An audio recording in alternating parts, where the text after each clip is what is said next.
Welcome to InTouch, dedicated to real estate professionals worldwide. We're here to educate you, entertain you, and empower you in all facets of real estate. Are you ready for the latest news, trends, and market updates? Then it's time to get in touch. Yes, I'm just laughing. Thanks, Gary. I like being called young girls. That doesn't happen very often. Well, you all are young at heart. Even if you're 90 years old, you're still 18 inside. And I know Mindy and Sherry are both like me. You've got so much energy, and that you're ready to go. I mean, even early in the morning, Mindy, after you've had your coffee and your smoke break, you look wonderful. I saw you on your video earlier, and you look great. And in light of eternity, we're like newborn babies. Just Mhm. There it is. just know I drink decaf tea, no caffeine. And she smokes cigars, Gary. Well, my I did. Yeah, I didn't want to say whether they were filtered or not, but I knew she likes to take her trucker smoke breaks. So yeah. Quick story. When I was training for one of the pharmaceutical companies I worked with, I had to shadow this gal in Reno, and she was beautiful. She looked like a supermodel. And we were driving around town in Reno. And at the end of the day, she pulls out a cigar and rolls down her window. And she looks at me and she said, "If you tell anyone, I'm going to kill you." And I was like, oh my goodness. This is why it's so important that you choose wisely whoever you're going to be Hallelujah. succeeding their business, right? Welcome back to part 2 of our succession planning series. We are joined again by Mindi Landry and Sherry Powers. Gary Giffen is also here in the studio today. And if you haven't listened to part 1 of this episode, I am going to encourage you to go do that, because we have set the stage. We've got great context from both Mindi and Sherry about this succession planning that is going on in their world right now, where Mindi, who has 48 years of experience, is transitioning her business to Sherry, and the mechanics behind it, how it works. We covered all that in episode 1. Now today in episode 2, I want to dive into a subject that is a little bit taboo in our industry, and that is the controlling nature of individual agents and letting go. And many times top producers will reflect and joke that they're a control freak and only they can do what they can do, so on and so forth. But when we look at people who have really scaled their business, there is some form of delegation involved. So whether or not you're planning to retire, if you are a producing individual and you would like more time and you would like to be able to enjoy other things in life, yet not sacrifice income, the only way to do that is to let go and to delegate. Now, Mindi has crossed this bridge, and she's done it a few times in her career. So Mindi, welcome back to the show. I want to hear from your heart, at what stage did you start to recognize, I need to let go. I need to quit trying to control every detail of the transaction and trust that I can impart this wisdom in another person, and that the whole thing's not going to come crumbling down, and start to share and also be generous with your business. Walk us through that journey. That's a fearful journey for a person who has to have their fingers on the pulse of everything, and that's really important. To be an excellent agent, you do have to have your hands on the pulse. But I started in the 90s, to tell you the truth, and we're in 2024 on this podcast. In the 90s, I recognized through good leadership in my company that top producers needed to allow themselves to have assistance so that we could go on and do what we do best, and that is work with our clients and not be buried in the administrative aspect of it. So I leaped into that trepidatiously, cautiously, and I started taking on an assistant. So that's a whole nother ball game, because you've got to teach, train, and coach and nudge and empower people to be and do all that they can be and do.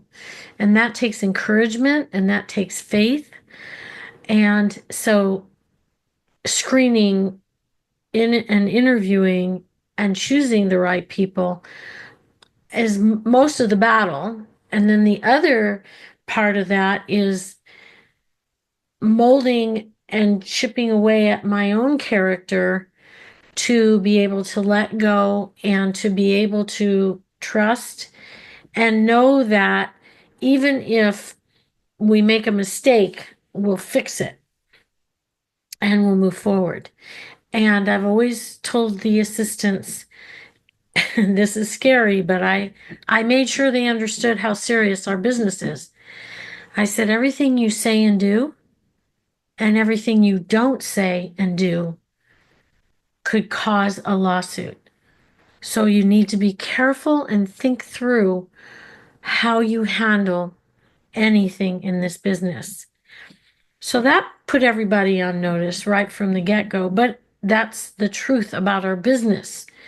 And they were mindful going forward and wanted to do the right thing because they didn't want to put me through anything that I didn't need to go through.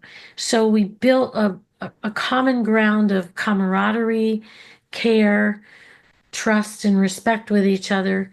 And so that's when it started for me in the 90s, when I realized I could delegate and let go of those administrative tasks. And yes, oversee them, and yes, make sure that they were getting done right, but also trusting and giving that assistant a leash, a long leash, and holding them accountable. Did you do this? Did you do this? Did you do this? I think that was the beginning of it all. And then I was a lone ranger, as you say, Andrew, as far as an agent. I was doing business alone without partnering with anybody. From time to time, someone would come to me and ask me to partner with them because they needed the help, the wisdom, and the tenure that I had. And I was fine with that. And that was fun because I got to breathe life into them and encourage them. And the training ground came from taking on an assistant. And so it morphs and it rolls into a snowman, if you will, of many layers of letting go. And I think this is one of the most exciting parts of growing in the business is being willing to let go and delegate. And you start small. And so with the people I did partner with, they became near and dear to me. And I partnered with a couple different people in a couple different areas of the North San Diego County, and we became the marketing specialists in some of those areas. And that was really fun because there's diversity in it, and iron sharpens iron. So there was a lot of joy in that. And I believe that I never want to stop with that. That's awesome to watch someone grow and get strong and become secure in themselves and go on and do the same with someone else. Does that answer your question? Ladies and gentlemen, you have just heard words of wisdom from 48 years of experience. And I believe what got you here, you're about to, celebrate your 50th year in the business very shortly. Maybe that will be the conclusion and you can give Sherry a high five. Is what got you here is being able to have that work-life balance, because this is a burnout business. There are countless top performers that came in and out of this business through my 25-year career. And I always thought, what happened? I mean, you came into the business, 5 years later, you had this great success, and within 10 years, you were gone, never to be seen again. And when I started to do further research, it was burnout or financial implications because they didn't understand the real estate cycles and they didn't save and spent the money and ended up in dire straits. And so they had some form of resentment towards real estate. But if you're going to go into this business and stay here for the long term, you have to be very, very careful with your health, the burnout, and the only solution to that is delegation. If you try to do it yourself, you will have those periods of severe burnout. Sherry, you've had a wonderful example with Mindi, and now you will be receiving that business and building upon that business. My hope and prayer for you is that one of the things that she would impart is that discipline to delegate. And even if it's in the sense of an assistant, as she described, if you're a listener and you're just starting off your career, you may say, well, I can't afford an assistant. Well, you can have a transaction coordinator and not try to do the paperwork all by yourself. There's baby steps here. But then you move to an assistant. And then one day you can move to a potential partnership. And if your heart desires, you could build a team. But we'll leave the team speech for another episode. We're talking about individual successful agents that, for the most part, want to beat to their own drum. And as you receive this information, as you've now seen how Mindi has delegated and partnered up with you, I want to hear from you. What's your plan once the dust has settled, let's say a few years down the road, and you now have this business and you once again are somewhat of a lone ranger? Do you have the same intention to partner up, to delegate, to have an assistant? Let's paint the vision for a minute here.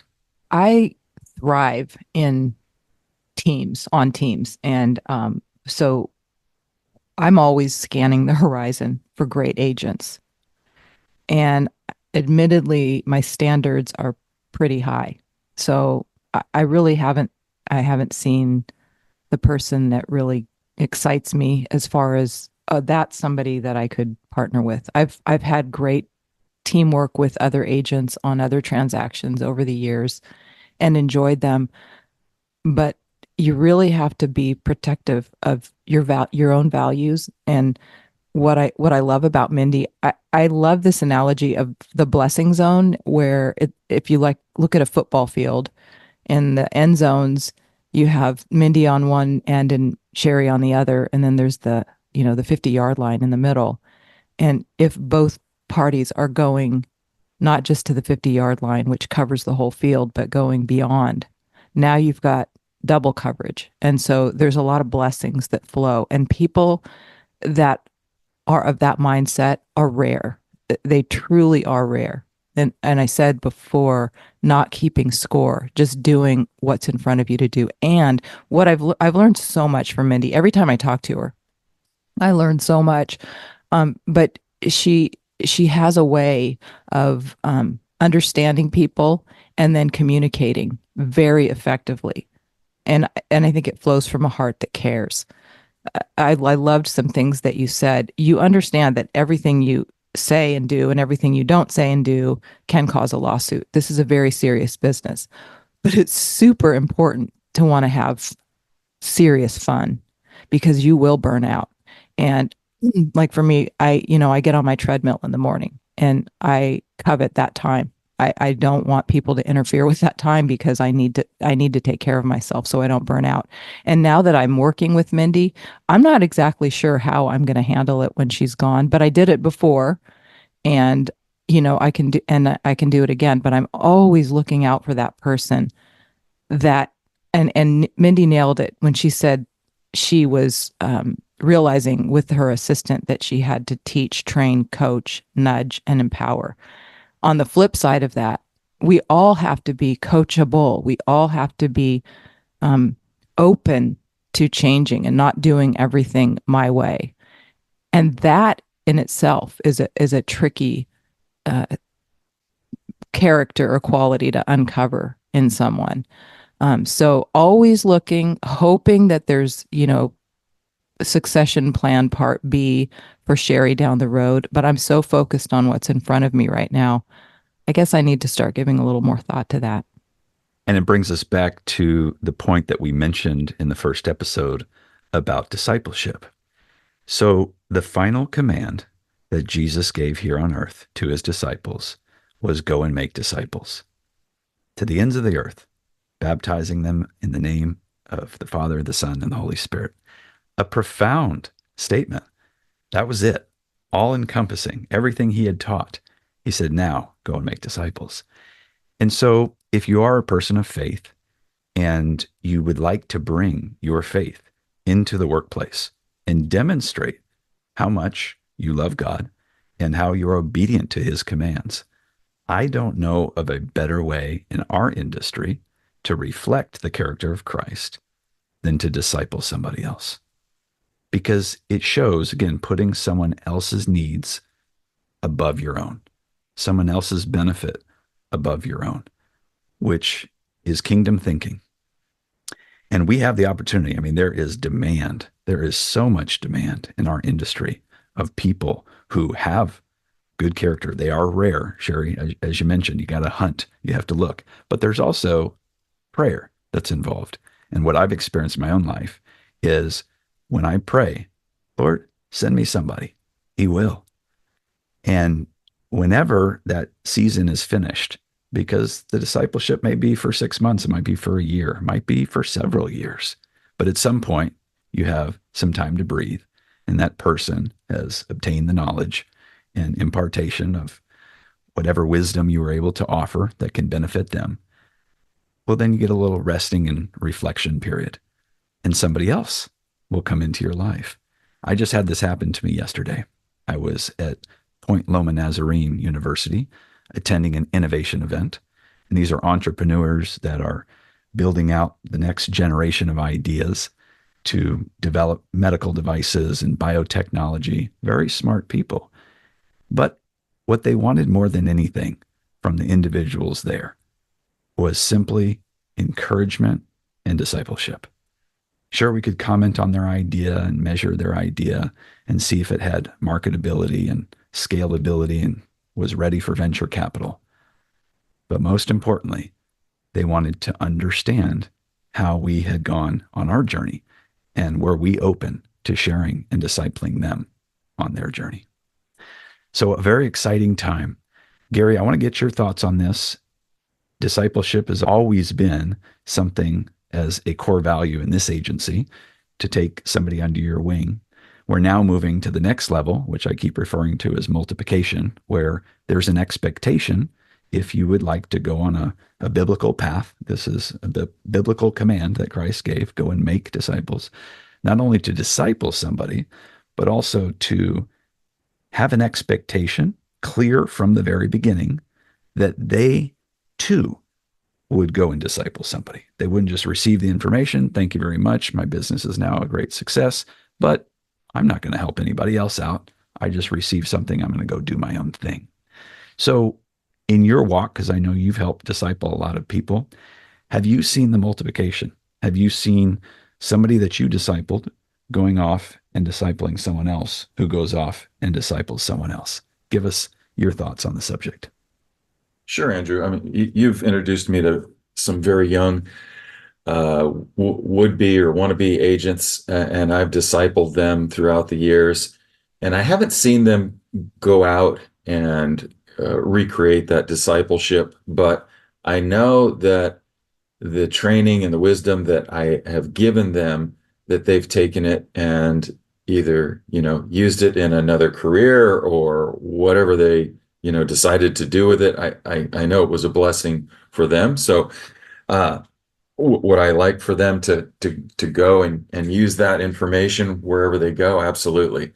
And as far as discipleship, I've always, if I had a question or if I was stuck in something, I would always go to Andrew for my discipleship, 100%, using his wisdom. He used to sell many, many homes years past, and it's not just selling homes. It's using the wisdom of that person, just like Mindi, all those years of experience. No sense letting that go to waste. She's sharing that with Sherry. So, I have a person in the AARE agents roster that I talk to probably once or twice a week at least, and we disciple each other and share with each other. So we always have like a check and balance. you can go to that person and say, hey, what do you think about this? And they'll go, well, this is what I think. Oh, well, that's what I was thinking, but I just wanted to confirm it. A lot of times it's just confirming, because as Mindy and Sherry both said, this particular business is not like selling shoes. You're selling multi-million dollar properties, and the here, at least in our state in California, the what's the word for it? People are like sue happy. If they can find a way to sue somebody, and if something comes up in a request for repairs, or somebody didn't disclose something, well, you can get yourself in some serious trouble. So you really have to know what you're doing. And if you don't, you better have somebody there that can disciple you, answer your questions. And we do have wonderful brokers in AARE that you can call at any time. So my suggestion is find somebody within your organization. We have many people here that you can talk to, and just use their wisdom and discipleship to make sure that you're you know doing the right thing 100% of the time, because it can get very tricky in real estate. So I've really enjoyed this episode, and I look forward to listening to more of Mindy and Sherry. I think in the weeks to come we should have them back on the show, Andrew, and just get as much information from them that we can, because it's all solid gold, and we should definitely make more podcasts with these two young, energetic girls. You and I have our eyes on somebody we want to disciple and bring in as an assistant to us. And that's something that I think is been on my mind since I got back from my trip, and that's something we will revisit. But that is someone I think that we can rear up and encourage. And yes, I just had to say that. And Sherry, when I do decide I'm not going to be working 24/7, you will never fall. I will always be there. Great minds think alike. I was thinking about that same person this whole time. Mindy, I know that. And what I mean by that is such a huge part of this whole conversation, is that you lead with your heart and it's backed by a good brain, but you are never going to leave people in the lurch. You're just not wired that way. And knowing that brings so much hope and comfort, that, I can not only continue to serve my people with you confirming, as Gary said, whispering in my ear, reminding, but I can serve your people, and I care about them too. And they're probably going to always look at me and think in the back of their mind, you're not Mindy. So that's good to know. It's a very high calling, our industry, when you think about what we are actually doing. People's largest purchase during their lifetime, a significant move. Usually there's a life event that has happened, whether it's growth in a family or reduction in a family. There's a calling. There's a marketplace calling on your life if you're in this industry.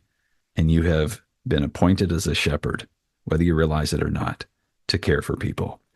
And that is the conclusion I hear from the both of you, that there is a shepherd's baton being passed to another shepherd, and the discipleship of how to shepherd the people that God has put into your life as a fiduciary, somebody who's a trusted advisor that has been given a seat at the kitchen table in order to advise them ethically and morally on one of the greatest decisions that they will make in their lifetime. So very well done to both of you. I look forward to continuing the conversation. We'll wrap up for today. And as we do, Mindy, I'm just going to ask you to share a word of prayer for all the listeners who are in the different stages of their career. You have made it. You are at the finish line. As Paul said, you have fought the good fight, and you continue to go on passing on these morals and ethics to someone else. So please share a word of prayer and pray in advance for those who are going to step into this world of discipleship. Thank you, Andrew. That will be my pleasure.